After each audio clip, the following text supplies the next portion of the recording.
A key component of the modern world economy, the chemical industry delivers products and innovations to enhance everyday life. It is also an industry in transformation, where chemical executives and workers are delivering growth and industry-changing advancements while responding to pressures from investors, regulators, and public opinion. Discover how leading companies are approaching these challenges here on The Chemical Show. Join Victoria Meyer, president of Progressio Global and host of The Chemical Show, as she speaks with executives across the industry and learns how they are leading their companies to grow, transform, and push industry boundaries on all frontiers. Here's your host, Victoria Meyer. Hi, I'm Victoria Meyer, host of The Chemical Show. Today, I am delighted to have with me John Stekla, who is a director at PERIN Resources. You may know John as an expert in the olefin industry. He has decades of experience with leading companies, including Chevron, Williams, and CMAI and IHS. John's going to be talking with us about what's going on in the market, olefins, polypropylene, and other great topics. John, welcome to the show. Well, thank you, Victoria. I'm very flattered and pleased that you invited me to participate. Absolutely. So John, let's just start out. Tell us a little bit about PERIN Resources. PERIN is broadly speaking, a chemical marketing company is the way to put it. It was started about 17 years ago by a former coworker of mine at Chevron Chemical, where most of my career, almost 28 years, had been, Mark Brueggemann. And Mark invites very experienced chemical veterans, once they finally take their retirement from big companies, to join him and bring some of their expertise and connections to the company. And so we try to fill the gap between very large producers and perhaps the mid and smaller sized customers. And so we have collectively well over 300 years of experience amongst the 10 principals that are actively involved in PERIN. We do a lot. I bring a lot of olefins, ethylene, and propylene experience. We've got a glycol expert. We have a refinery and another propylene expert, alpha olefin expert.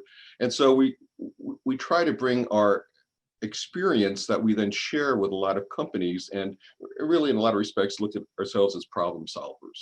We ask, what's your biggest problem? What either can't you find or what can't you get rid of? And so we do quite a bit of business in byproduct streams and finding homes for unloved streams. Nice. So I know as a result of that, you in particular get involved with a lot of the new petrochemical assets and investments here in North America. So, I mean, we've seen a huge wave of investments in petrochemicals over the past decade. You've been working closely with them. What do you see as the opportunities and the challenges that come as a result of these investments? Sure. It was interesting, recycling a little bit, that after I left Chevron after 28 years, where I really started my petrochemical career, I was at IHS for about 5.5 years. And it was a superb time to be the ethylene and feedstocks guy there, because for the first 2 years, I was writing obituaries about the United States petrochemical industry. We had shut down about 8% of the ethylene capacity in North America, and there was no light in the horizon. And then the miracle of shale developed. Yeah. All of a sudden, cheap feedstocks came in. And by the time I left, I was just writing birth announcements after birth announcements. And so it was a tremendous inflection point for the industry, which is just fascinating to be a part of. And so what we are seeing is a continuation of that boom.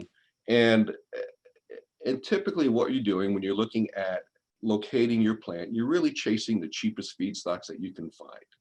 And that's kind of the good news, bad news of the United States, in which our prices are set by free market dynamics.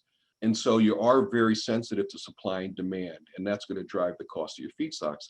Most other places in the world, especially ethane, is set by some government decree, by formula, by some other factor. And so it is a little bit more fixed, but then availability might not be as generally just available. Now, one of the things I had done, and if you invite me back, perhaps we can go into this a little more detail, but I had done some work, what drives the price of ethane, which was really the motivator for bringing it in. And now that we're exporting so much, how that affects the export competitiveness of integrated domestic producers. And so I've done some research to say, okay, with the given price of ethane, here's what you can successfully compete against with a given price of Brent crude oil, because that drives the cost structure in other ways. But I really had to define that, because with China becoming so much more self-reliant on production, that's really changing the dynamic a little bit. And since your capital cost of construction in China are probably 1/3 what they are here, that can overcome a whole lot of additional logistics costs to bring in your feedstocks. So, but that's a discussion for another day. Yeah. So we talked about what's going on here and the opportunities. I think it's changing, right? Because it's supply and demand dynamics. I don't think that you need to be cognizant of what you think your feedstock position is going to be. Will there always be cheap feedstock? One of the things that I think that companies benefit when they come and talk to us early, and I started this with IHS, is that we have relatively short memories in the industry. And if you've only been involved since, say, 2008, 2009, you're going, boy, ethane is correlated to natural gas and it's cheap, will be cheap forever. Well, you forget that for the previous 20 years, we were the highest priced ethylene producer in the world because ethane prices were so high and extremely variable.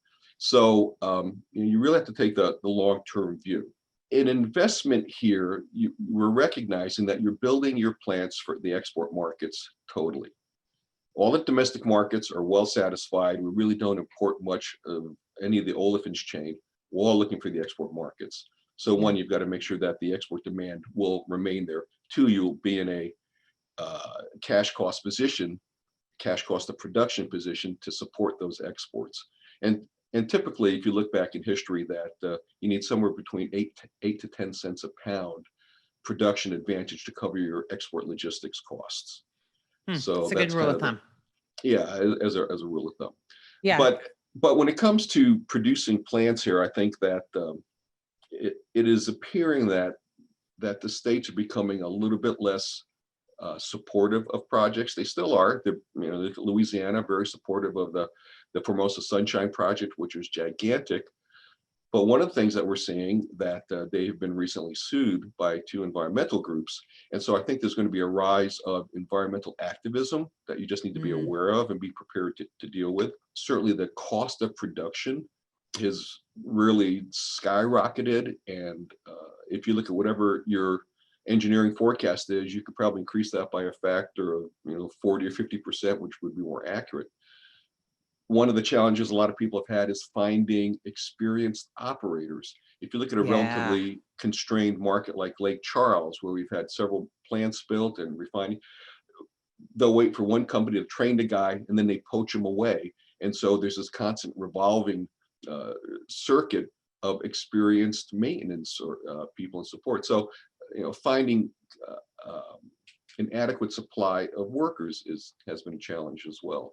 So it's still a good place to build. I still think that there's land. I still think that there is feedstock available, although we'll have to start bringing in more expensive tranches from directly outside the Gulf Coast area.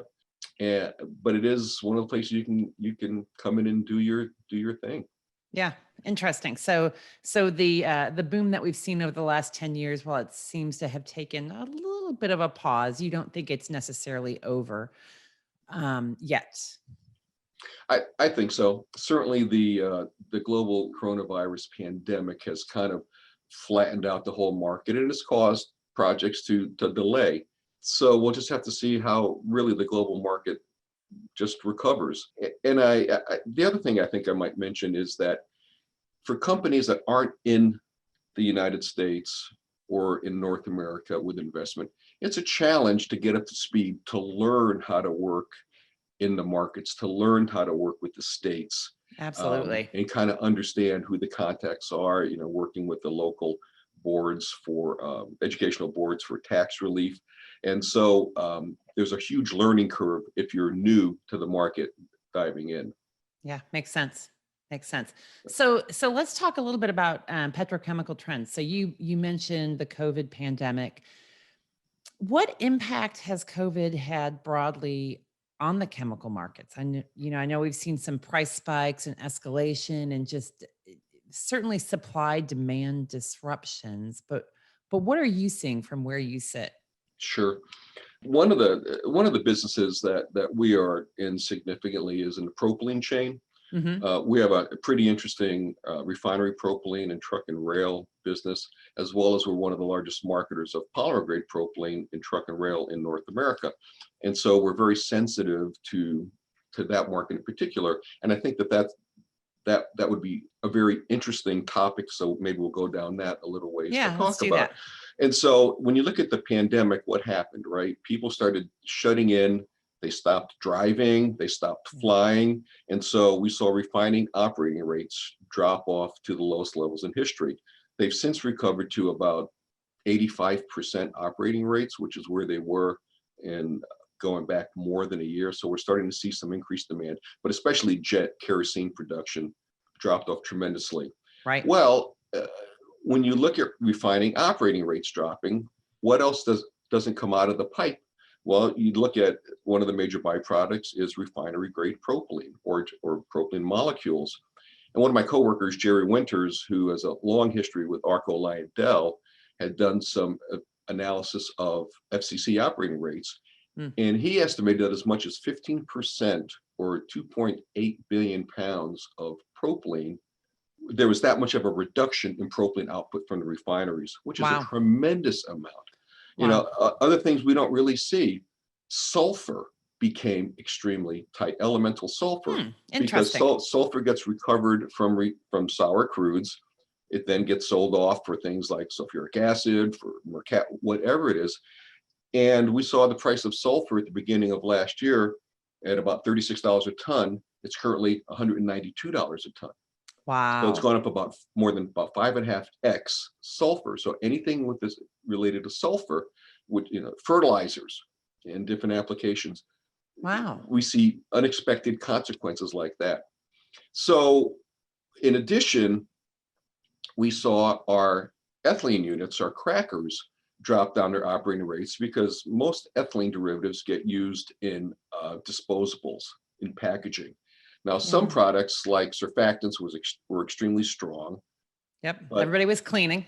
Everybody was cleaning, right? And so operating rates drifted lower to about, 90, 92%, where really you want to run them at 98, 99, 100%. So there was less propylene molecules being produced as well. When you're running ethane feed, you're making about between 3 and 4% of your output will be in propylene molecules. So it's not huge, but with all the crackers, it is significant. And then at your on-purpose production, your PDHs, some of them really struggled to produce. And so if you look at one PDH at let's say 500,000 tons, that's equal to more than 10 ethylene units outputs. Wow. And so that's crazy. PDH goes down, has a huge impact. That alone will drive your supply and demand balance tight. So we saw less propylene production, right? Significantly lower. Yep. We in fact saw the lowest levels of propylene inventory levels in history as we went into the third and fourth quarter of last year. But then on the flip side, demand for propylene was extremely strong because most of it goes into PPEs. And so polypropylene nonwovens for face masks, for gowns was extremely strong. And in fact, we saw propylene demand in Q4 last year grow almost 7% over Q3. Wow. And so we saw demand strong and increasing, supply crashing, and it led to crazy price increases starting in December last year and into early this year, exacerbated by the freeze. Yeah. And so when the freeze came in, it crashed everything. We saw propylene prices spot go over $1 a pound. It became a specialty chemical. And so it was just a crisis of magnitude with a bunch of, you could see the train wreck happening as we went through the year, kind of in slow motion, and then it finally came upon us. And so COVID's had a tremendous impact, certainly on that factor. On the ethylene side, now that people are getting out, they're getting stimulus payments, they're spending more money, we're starting to see ethylene rates go back up. And so theoretically, that should bring a little bit more supply to the market.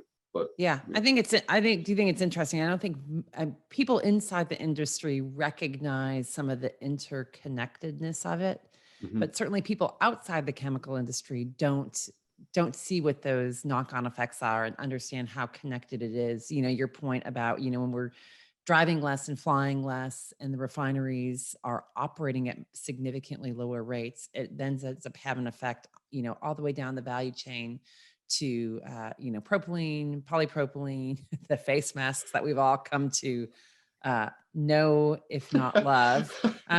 It's yeah, it's an interesting dynamic.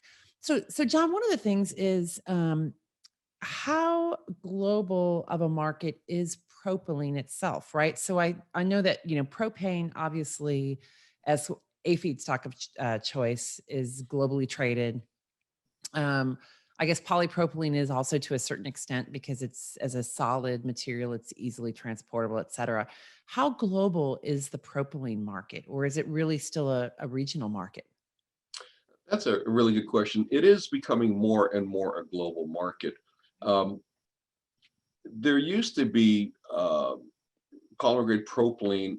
In fact, I used to sell polymer grade propylene exports, um, but the unit, which was owned by Chevron, was damaged in a hurricane and never rebuilt it. So for the long time, we didn't have the capability to export polymer grade propylene, liquid polymer grade propylene, until Enterprise built their export facility probably a year and a half ago now. And so we were really limited to solid or propylene derivative exports. And overall, we would export nominally about 200,000 tons of propylene equivalents a month, say leading up till about the last year or so. But once PDHs got built and we had a lot more production, that level actually grew to maybe we were starting to approach 400,000 tons a month of propylene export derivatives. So it is a global market, certainly not as broad as ethylene, but it is there. And since most of and as we were referring before, that market's changing, the dynamics are changing. They're Sure. building an incredible number of PDHs in China, more than 20.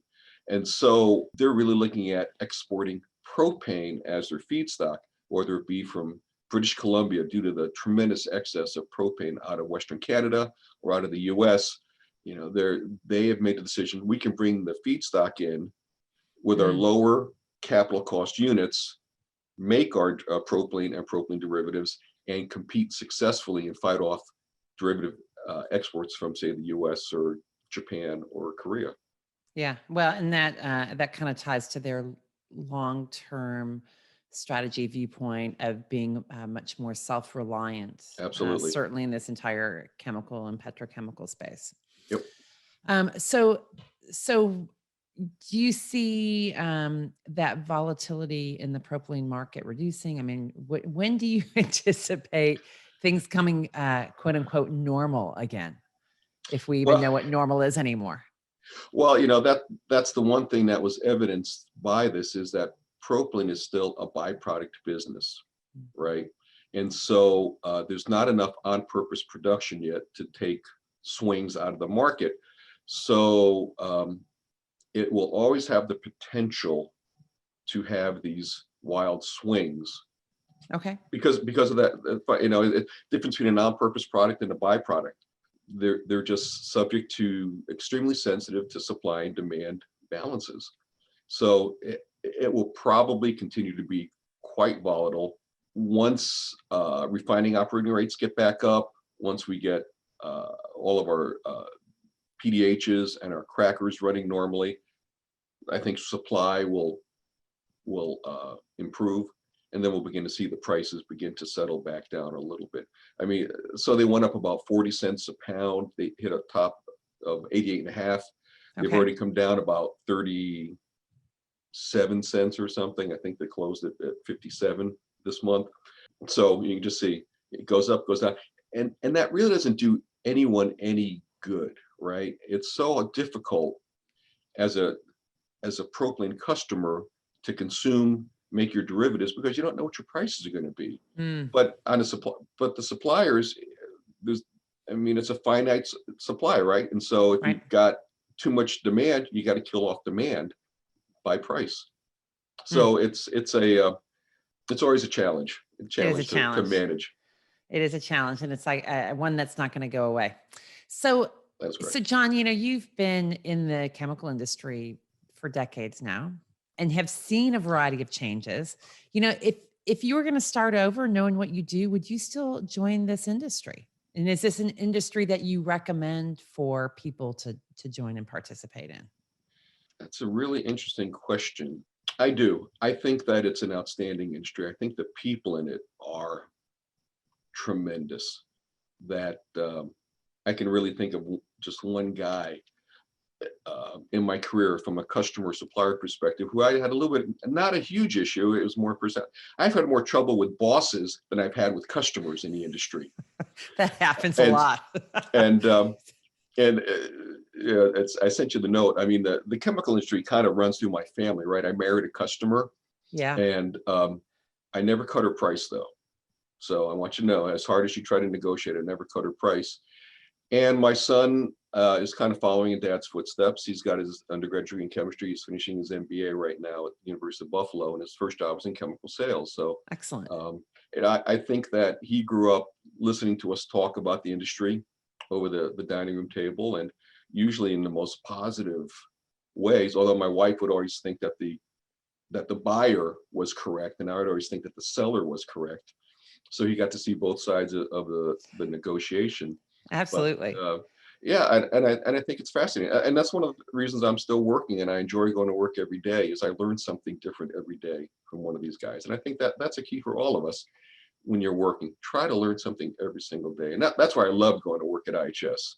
We had so many subject matter experts I could learn from, Peter Fang and styrene, or Nick Fafiatis on polyethylene. I was learning something every day, which I just found fascinating. Yeah, that is absolutely fascinating. So John, we've talked about the impact of COVID and kind of just the dynamics of what's going on here in the olefins world. Let's turn the tables maybe a little bit more to you. So, as we start seeing maybe some reopening of the economy, what are you going to be doing in your free time now? Assuming we have some free time and assuming that economies reopen and you're able to get out and about, what are you looking forward to? Well, I'm kind of obviously I'm an old-fashioned guy, right? I mean, to me, the human direct interaction is something I miss terribly. I miss going out and sitting down with customers and visiting their plants, and kicking the tires and putting on my steel-toed shoes. And although I was just in a plant late last week, so okay, so things are starting to open up. But yeah, I miss the face-to-face human interaction, just like all of us. And right. From my perspective, I like to see people's face. I like to see the emotion. I hope we can get this mask thing behind us. So looking forward to getting out, and it's hard to develop relationships, to build new business upon just over the phone or indirectly. I mean, you've got to put a lot of work into what do they say? It takes 9 calls to make your first sale. Yeah. So it's been really a struggle to try to really expand. So I look forward to getting out and expanding the horizons and learning something new. Awesome. Love it. John, thanks. This has been super great. I've enjoyed talking with you. If people want to get in touch with you or learn more about you and learn more about PERIN, how should they do that? Where can they go? Well, they can email me. It's jstekla, STEKLA, at PERIN, PERIN resources.com. Awesome.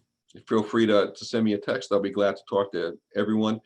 That was one of the things that all the advice we do is basically for free. And so when we're working with companies, I mean, while I will contract with people, we're in people's plants trying to say, hey, look, you need to expand this truck turnaround area. You need to change this PGP offloading connection over here.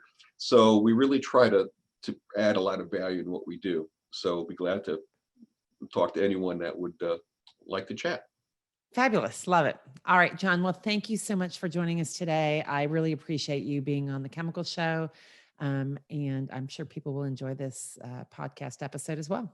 Thanks. Well, thanks, Victoria. Thank you again for having me on. I really appreciate it. Take care.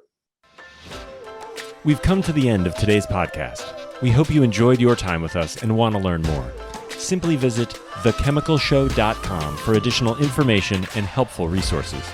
Join us again next time here on The Chemical Show with Victoria Meyer.